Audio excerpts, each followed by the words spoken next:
Hi, this is Anita from the Dusty Roads Podcast. The Dusty Roads Podcast, we're all about living your life as a global citizen.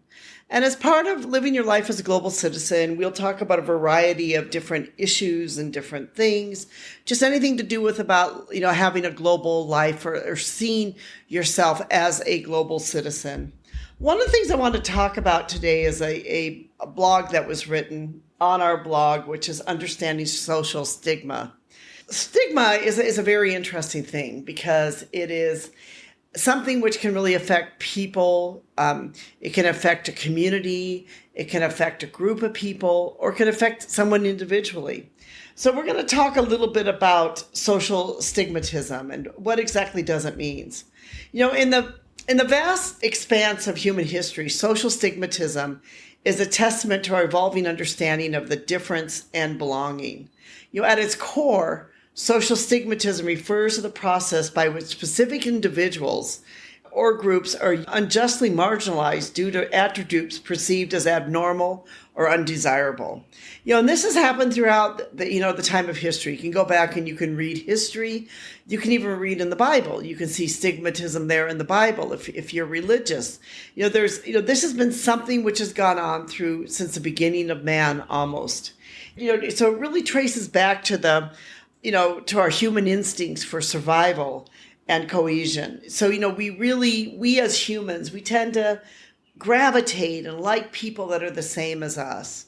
And this has always been very interesting with me, living and working overseas. I can tell you that, foreigners tend to gravitate to foreigners, and might even go a little bit more with that, where people of certain cultures gravitate to somebody of their own culture and their own language and their own understanding. There's just an understanding there that you have that you maybe don't have any other way. And so even expats, that's why a lot of times you see expats that might be in these little tiny groups, you'll see these little enclaves where, maybe, this is where a lot of the Europeans live, or this is where, the Americans live, or this is where other people, the Australians live. We might find that we gravitate to be together with our own people.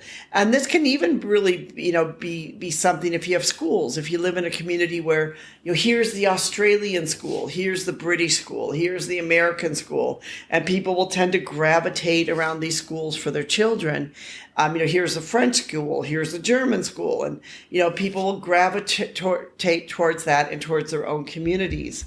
Religion, when religion came about, it introduced a new sense of social stigmatism because, there was, if you look back throughout all history, a lot of times there was stigmatism towards religion, towards, and a great example that would be when, Protestantism came in, that, they were being persecuted against. And there, been other forms of religion that throughout time have had persecutions that have been, thrown out of places. They've, people haven't liked them because of their religion or because of who they are.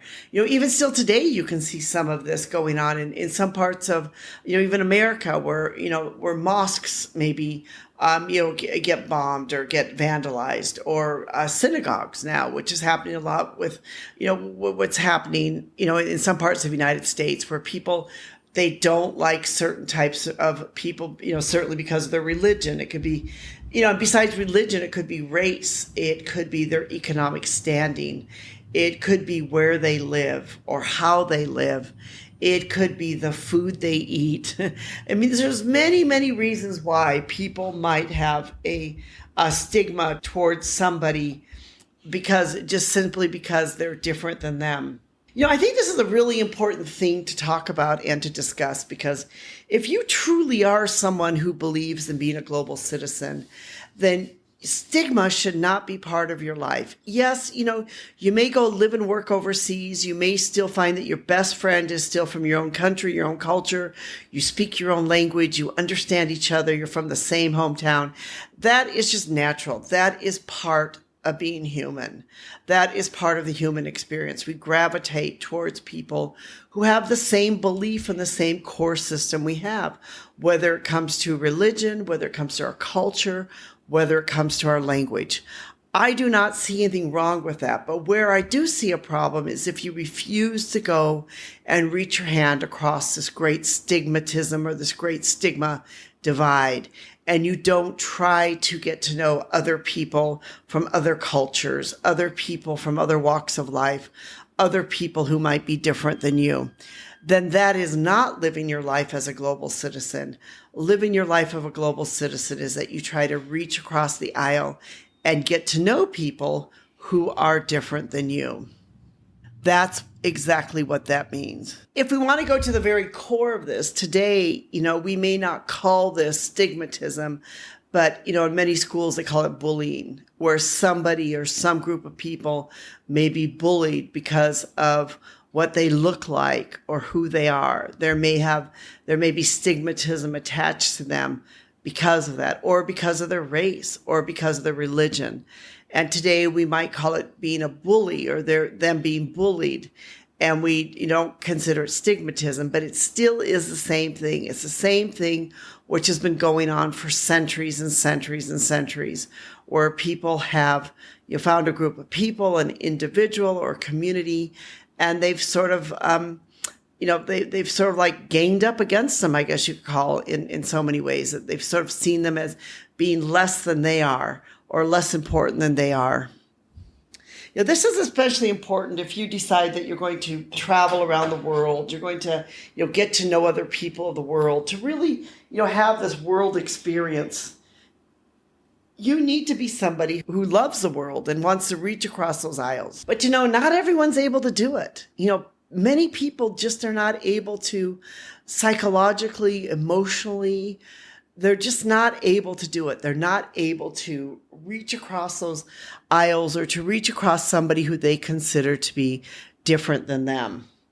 Stigmatism, there's a lot of impacts, though, with the stigmatism. There can be the psychological effect, anxiety and depression, breakdown of community connections. It can even have to do with health care. There can be economic gratifications, cultural stereotypes. And, so there's many ways. So we have to look at it and say, well, what's the path forward for this? What can we do to change this? How can we all truly try to advocate or become advocates for becoming a global citizen? And that's really what this is about, is how do we advocate for becoming a global citizen? Well, first of all, you can advocate by setting the example, by being someone who does try to reach across the aisle, by somebody who does try to say, look, I am not going to have stigmatism or bullying or this type of thing be part of my own life. I'm going to try to reach across that aisle.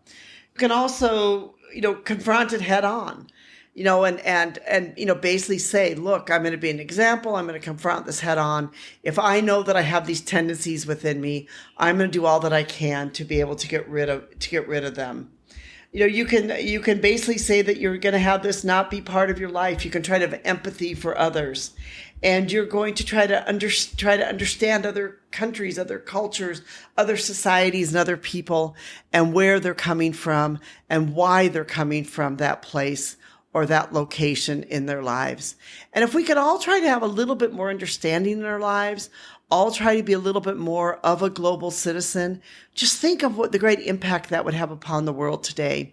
Just think if everyone just tried to do a little bit, or even tried to meet halfway with this, the great impact that would have upon the world and upon society as a whole. We've written a blog post on this, which is quite a long blog post, which understanding social stigmatism. We'll put a link below to the blog post if you'd like to be able to read through it, maybe give you some ideas of things you can do. Give you some ideas of some things that you can do in your own life and how you can better become and live your life without stigmatism and live your life as a global citizen. Thank you so much for listening and being part of our podcast. We truly do appreciate you.